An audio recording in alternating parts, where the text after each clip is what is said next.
बरसात। रमेश शीला से फ़ोन पर बात करते हुए। शीला, रमेश आज मैं घर नहीं आ सकती।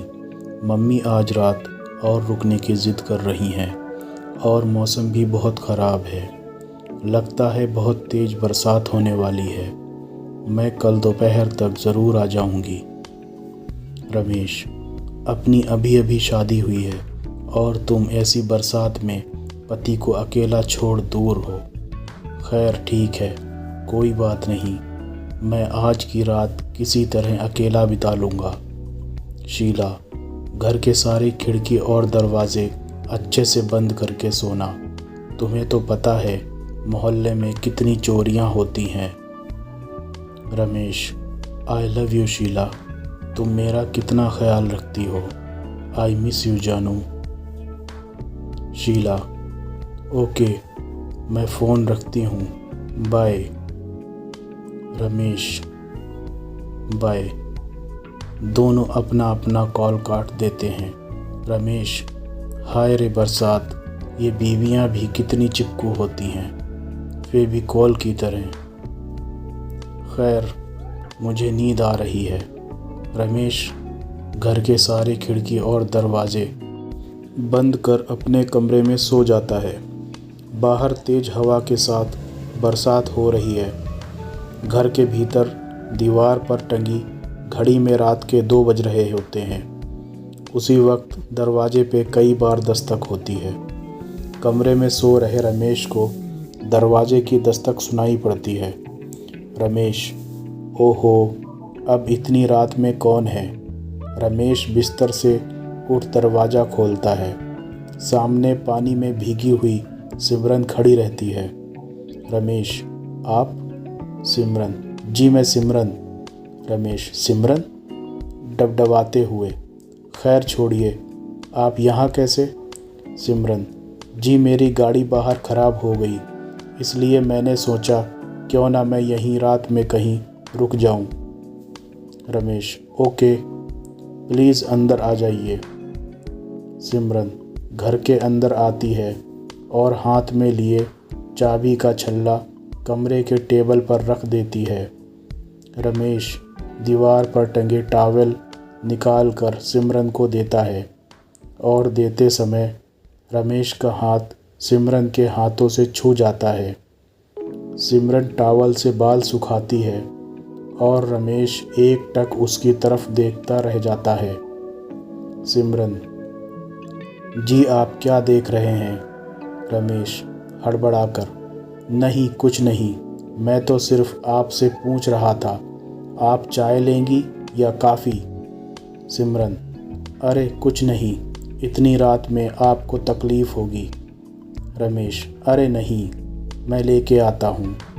रमेश किचन के भीतर चला जाता है। सिमरन की नज़र दीवार पर टंगे शीला की तस्वीर पर जाती है और टेबल पर रखे कुछ अश्लील तस्वीर और मैगज़ीन पर भी।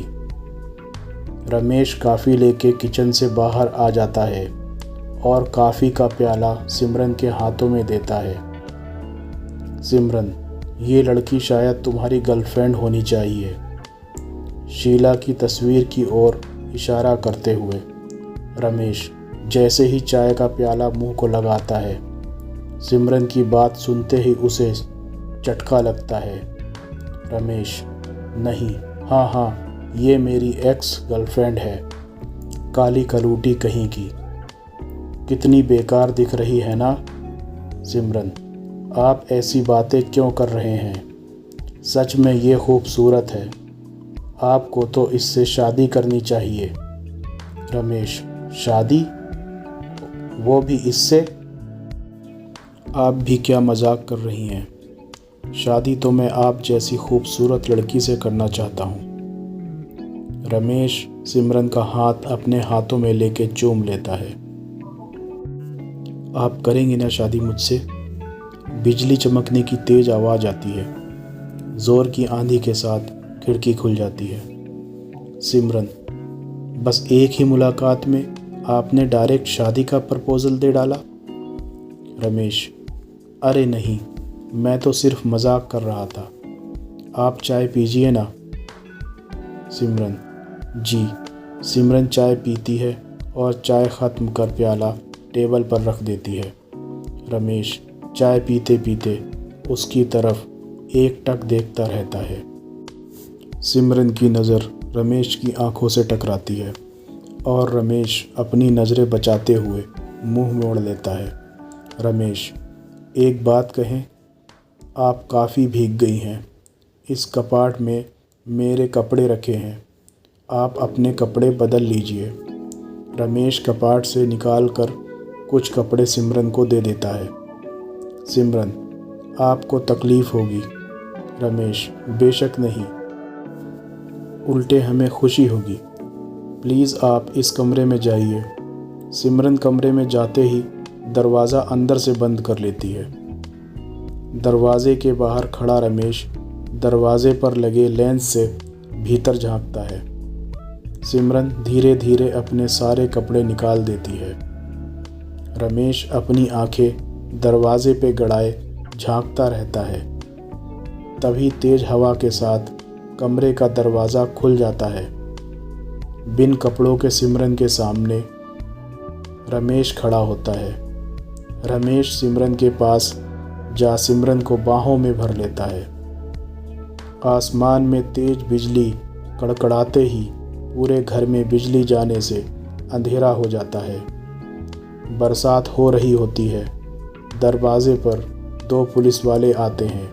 कांस्टेबल: सर, दरवाज़ा तो बंद है। क्या मैं नॉक करूं? इंस्पेक्टर: करो, देखते हैं, शायद कुछ हेल्प मिल जाए। कांस्टेबल दरवाज़ा नॉक करता है।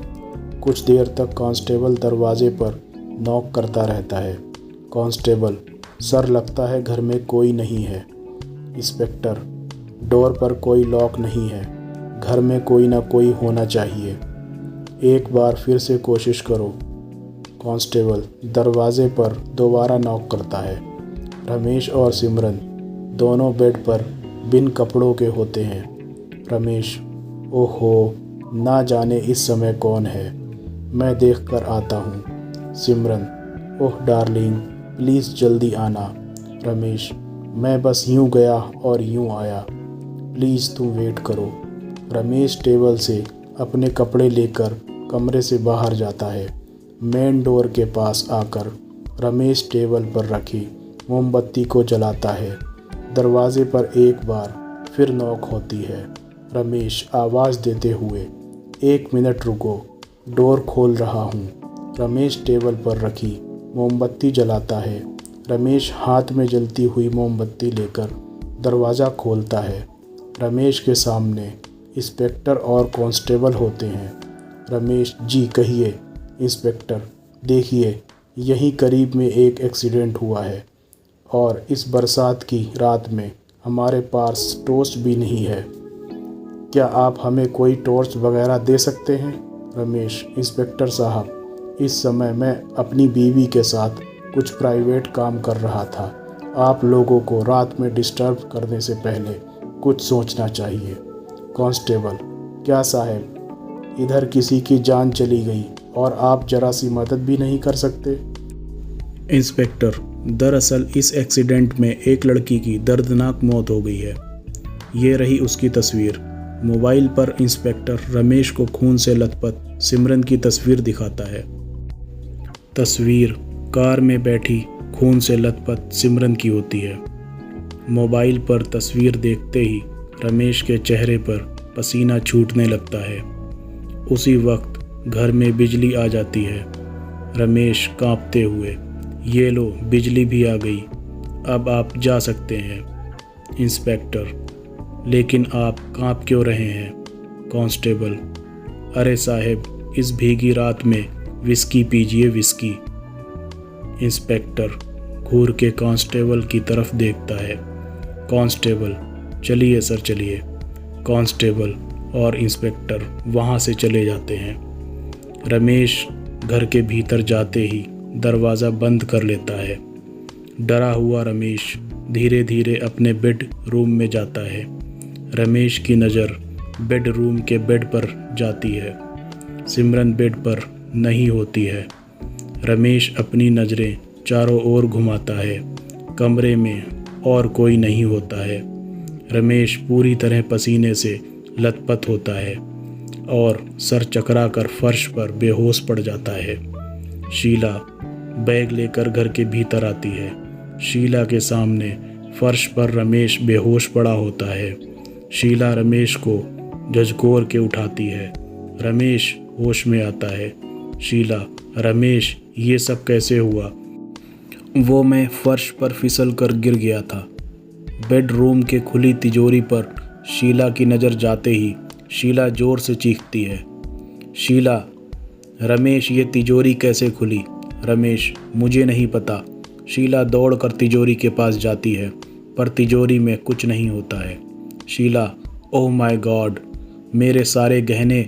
रमेश, शीला टेंशन ना लो, मैं तुम्हें दूसरे गहने ला दूंगा। लगता है उस चोरनी ने। शीला, क्या? रमेश, मुझे लगता है कोई चोर हाथ साफ कर गया। उसी वक्त डोर पर बेल बजती है। शीला, जाओ देखो डोर पर कौन है। मुझे तो चक्कर आ रहे हैं। मैं बाथरूम में फ्रेश होने जा रही हूँ। शीला बाथरूम में चली जाती है। रमेश दरवाज़ा खोलता है। रमेश के दरवाज़ा खोलते ही सामने सिमरन होती है। रमेश, भूत भूत! सिमरन, मैं भूत नहीं, जिंदा हूँ। खैर, मैं अपनी कार की चाबी यहाँ पर भूल गई थी, बस उसे ही लेने आई हूँ। रमेश, वो पुलिस वाले कौन थे? और तुमने ही मेरे घर में चोरी की है ना? सिमरन, वो पुलिस वाले मेरे ही आदमी थे और तुमने अपने ही घर में मेरे साथ जाने कितने झूठ बोले हैं। अब मुझ जैसी लड़की से शादी नहीं करना चाहोगे? बता दूं सारी बातें तुम्हारी बीवी को। इस बरसात में तुमने मेरे साथ क्या क्या किया? रमेश, मुझे चक्कर आ रहा है। रमेश चक्कर खाकर फर्श पर बेहोश गिर जाता है। सिमरन टेबल पर पड़ी चाबी का छल्ला लेकर चली जाती है। दोस्तों, अगर ये वीडियो आपको पसंद आई हो तो इस वीडियो को लाइक करें और ऐसी ही और वीडियो देखने के लिए इस चैनल को सब्सक्राइब करना ना भूलें।